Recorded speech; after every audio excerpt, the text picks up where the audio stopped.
साथियों, याद करिए 2014 से पहले क्या होता था।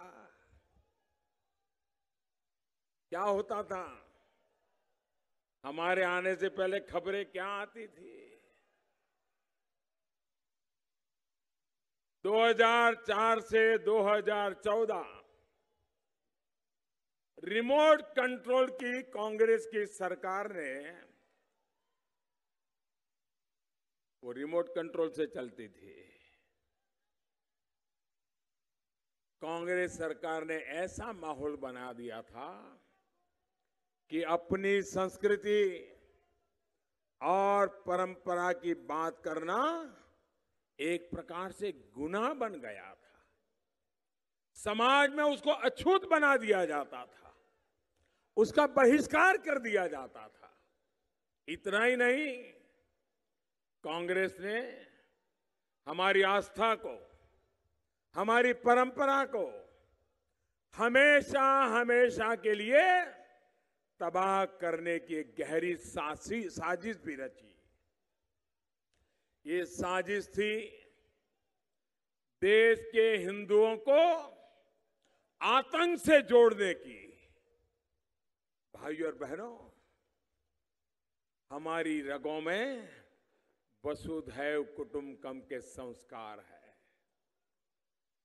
हजारों साल से हमें सिखाया गया कि हर नर में नारायण होता है, हर नारी में देवी होती है। हमें हजारों साल से सिखाया गया कि पौधे में भी परमात्मा होता है।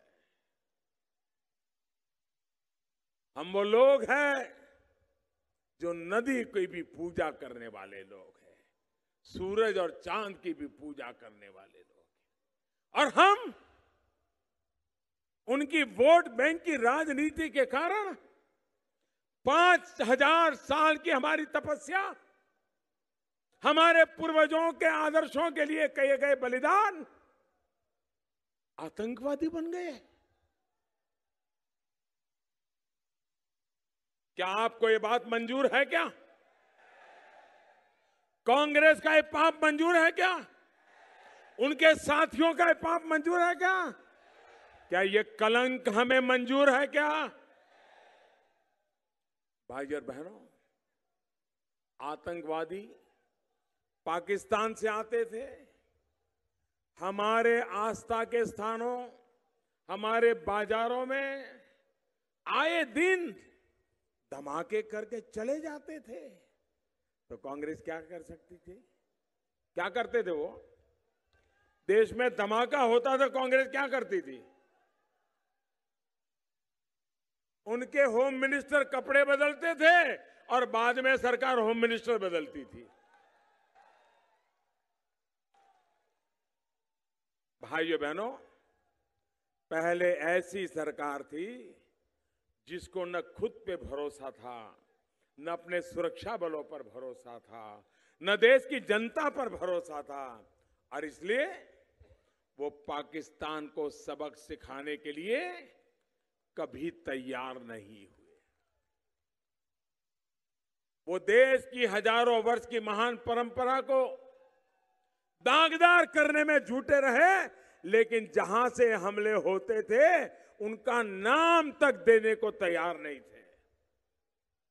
वो परंपरा जिसने दुनिया को शांति का पाठ पढ़ाया, वो परंपरा जिससे गौतम बुद्ध ने प्रेरणा पाई, वो परंपरा जिसकी कोख से महात्मा गांधी पैदा हुए, उस परंपरा को बदनाम करने के लिए कांग्रेस ने बड़ी बड़ी साजिशें रची।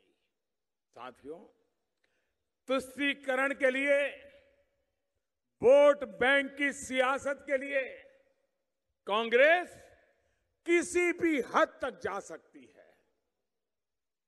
और कांग्रेस का इतिहास है, सत्ता के लिए देश का टुकड़ा कर सकती है, सत्ता के लिए वंदे मातरम का टुकड़ा कर सकती है, सत्ता के लिए हिंदुस्तान के राज्यों के टुकड़े कर सकती है, वो कुछ भी कर सकती है। क्या अब इस देश को ये मंजूर है क्या?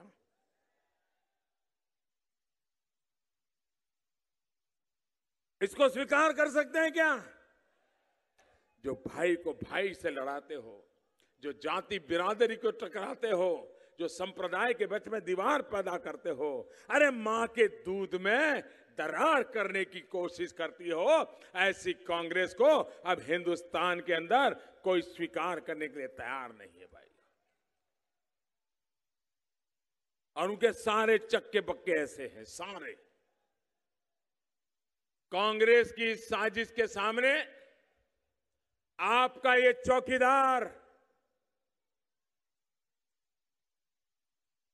चौकीदार दीवार बन करके खड़ा है।